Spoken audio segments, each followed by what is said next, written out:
President Trump set to address a joint session of Congress tonight. He's going to talk about the action he's taken in his first few weeks in office, and he's going to lay out his vision for America's future. It comes during a time of great turmoil in Washington, D.C. Overnight, new U.S. tariffs on imported goods took effect. Also, the U.S. cut off military aid to Ukraine. And protests over government workers being fired are growing across the country. One of those protests, by the way, is expected to happen today at the Idaho State Capitol at noon. NBC's Alice Barr has the latest now from D.C.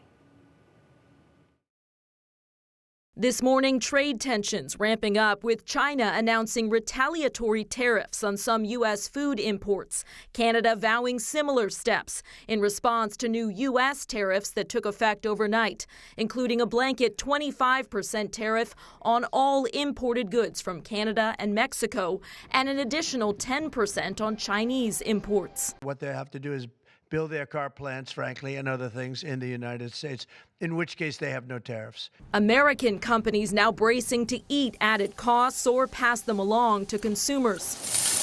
This Michigan auto parts producer imports 30% of its materials from Canada. It means dramatically increased costs that we might not be able to recover. At the same time, President Trump pausing military aid to Ukraine, according to two U.S. officials. After a public clash, the president asked what it would take to restart negotiations with Ukrainian President Volodymyr Zelensky toward a peace deal with Russia. I just think he should be more appreciative because this country has stuck with them through thick and thin. Democrats urging swift action. Without our assistance, this gets very, very hard for the Ukrainians.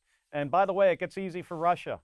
This is what Russia wants. Democratic lawmakers also inviting fired federal workers to President Trump's address to Congress tonight. Erin Rehill lost her job with the Cybersecurity and Infrastructure Security Agency after her boss assured her she was safe. We have justified why you're vital to the organization. She wants to put a face to the nation's federal workforce. When you work for this country, you feel a pride in the work that you do. As President Trump prepares to defend his vision for the country. In Washington, Alice Barr, NBC News.